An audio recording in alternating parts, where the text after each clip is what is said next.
আবার ছোলদার হলো আমার আর মাম্মাম দিদির বন্ধুরা, পয়লা বৈশাখের পরে আমরা মন্দিরে যাচ্ছিলাম জগন্নাথের পুজোতে।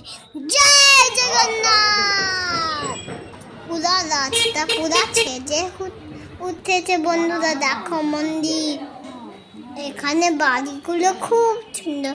মন্দির এই তুলসী গাছটা মিনি জগন্নাথ টেম্পল। এখানে মহাভোগ নিয়ে যায় মন্দিরটা দেখো বন্ধুরা। পৌঁছে গেলাম। কি এখানে সব পরিষ্কার পরিচ্ছন্ন। দেখো একটা মানুষ আছে, আমরা ছবি তুলে। দেখো আমরা যাচ্ছি মন্দিরের ভেতরে। এটা মন্দিরের দক্ষিণ গেট। দেখো আমার বাবা। দেখো বন্ধুরা, টেম্পলের ভেতরে মোবাইল ফোন জুতো কিচ্ছু নিয়ে যাওয়া যাবে না, শুধু ড্রেস নিয়ে যাবে। তবে টাটা, বাই বাই।